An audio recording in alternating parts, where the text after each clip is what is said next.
Há muito tempo existe a polêmica de que se jogos violentos realmente alteram o comportamento dos jovens para que eles se tornem mais violentos. As informações que nós vemos nas novelas, nos livros, nas revistas em quadrinhos alteram, modificam negativamente o comportamento do ser humano? Essa é uma questão controversa. Há muitos que dizem que não, é só um jogo. Pouco importa se o personagem do jogo atropela passantes, comete crimes, ele está dentro do jogo. Um jogo que eu posso citar é o GTA, em que um personagem ele comete vários crimes pela cidade, por coincidência um jovem preto, né? Roubando carros, atacando policiais, atacando passantes, entre outros, em que as pessoas manipulam armas, matam, jogos de guerra. A violência desses jogos afeta ou não o comportamento do adolescente? Eu vou abordar essa questão sobre uma perspectiva de como a mente humana é afetada pelas informações que recebe. Porque assim como o jogo oferece informações visuais, informações comportamentais, informações auditivas, a novela também oferece isso, o futebol oferece isso. Ou seja, tudo que a gente vê na televisão, tudo que a gente ouve na rádio, tudo que a gente vê na internet, de uma forma ou de outra, nos afeta. A questão é, afeta negativamente a ponto de, por exemplo, a gente desejar que não haja mais esses jogos, que os jovens não tenham mais acesso a alguns tipos de jogos, nossos filhos não joguem um jogo de guerra, um jogo de violência, um jogo em que se atira, com medo dele ficar mais violento por conta do acesso a esses jogos. A mente humana ela obtém informações através dos sentidos. Isso é uma coisa muito simples, muito básica. A gente guarda na mente, a gente guarda no cérebro aquilo que a gente vê, aquilo que a gente ouve. Então, de forma visual, de forma auditiva, de forma tátil. Tudo, toda a realidade ao nosso redor, nós interpretamos através dos nossos sentidos. Há quem diga que nós temos também aí um sexto sentido, que há formas de perceber a realidade ao nosso redor de uma maneira, digamos, não física. Não é sobre isso que nós vamos falar agora, vamos falar sobre o básico.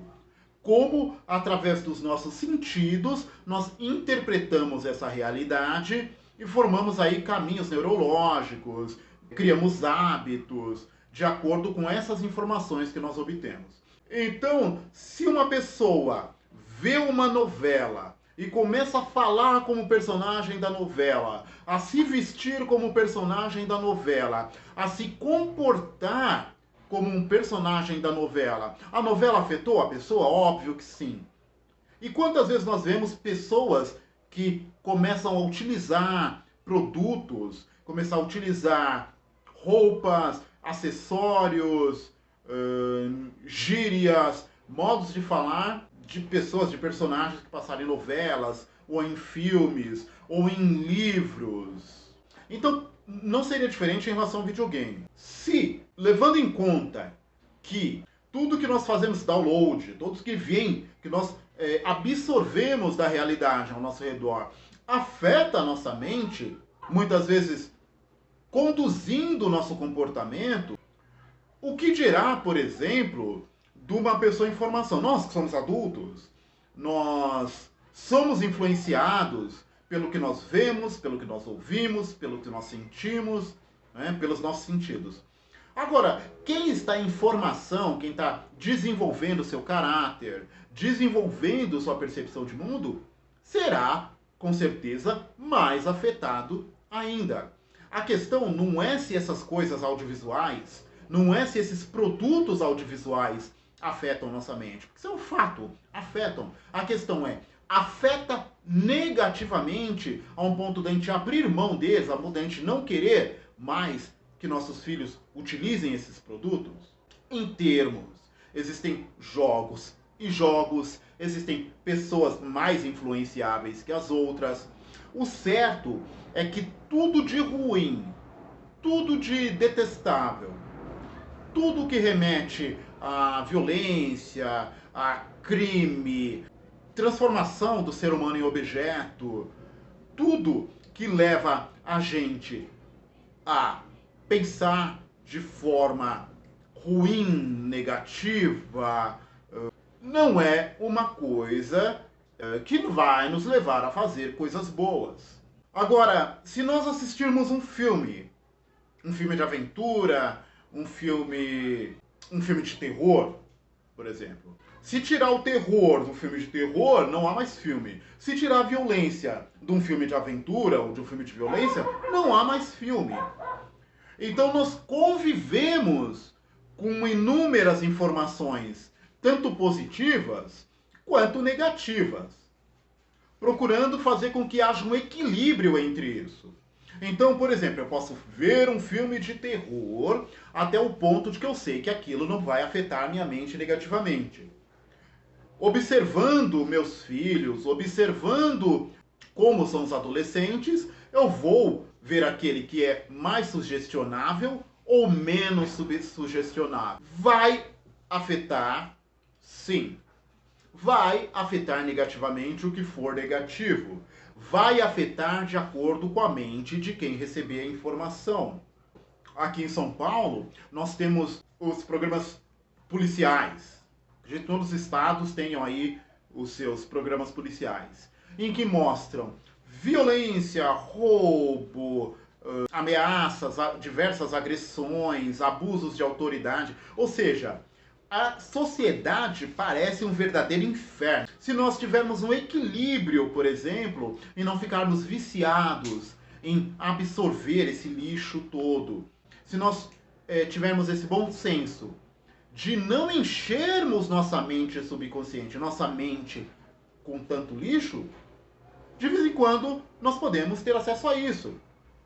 A pessoa que bebe de vez em quando é diferente da pessoa que se intoxica com álcool. A pessoa que fala um palavrão ou outro de vez em quando é diferente da pessoa que não tem um linguajar mais amplo, que só sabe falar aquilo. Para toda informação, para todo download de informação que nós recebemos, a melhor forma que a gente faz é ter o bom senso de filtrar a quantidade que não vai nos viciar naquilo. Porque se nós nos viciarmos em violência ou agressividade, a gente vai ver um jogo de futebol. O fanático do jogo de futebol vai fazer o quê? De uma torcida organizada. Vai ver o outro da outra torcida organizada como um adversário mortal. Na mente dele, por ele ter aquela indumentária, ou seja, visualmente o cara tem aquela indumentária, os valores que são passados para ele são valores de violência. Ele vai ser violento. Todo mundo que tem muito acesso a valores violentos vai ter uma tendência a pensar mais de forma violenta. As pessoas que pensam mais de forma violenta vai ter uma tendência a agir mais de forma violenta. Existe, sim, uma tendência, uma coisa potencial. Nem todo mundo que recebeu uma informação X vai agir da mesma forma, como 2 e 2 são 4. O ser humano ele é muito diverso em relação a isso. Nos Estados Unidos, muitos jovens invadem os colégios, fazem os massacres, atiram em professores e alunos, fazem aquilo tudo, né? Que inclusive algumas coisas parecidas aconteceram aqui no Brasil, tem acontecido, mas lá nos Estados Unidos é disseminado isso. Eles muitas vezes buscam interpretar aquele jogo. É óbvio, o que tem que ser levado em conta nesse caso é a mentalidade de quem está jogando. Então há uma diversidade nisso. Na minha opinião, não se deve proibir jogos, assim como não se deve proibir, por exemplo, novelas ou filmes de terror ou qualquer coisa que seja. Mas é necessário que a gente tenha um filtro para consumir certos produtos, inclusive um filtro ético, parcimônia.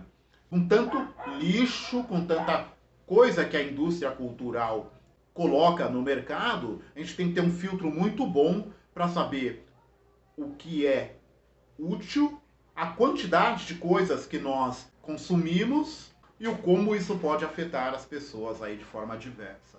Não vamos indicar nenhum livro, apenas a gente vai fazer o exercício de analisar o jogo GTA pensando nas questões sociais, psicológicas, raciais e comerciais que envolvem esse jogo. O como ele afeta nesses vários níveis. Meu nome é Rogério Ferreira e esse é o Multiverso.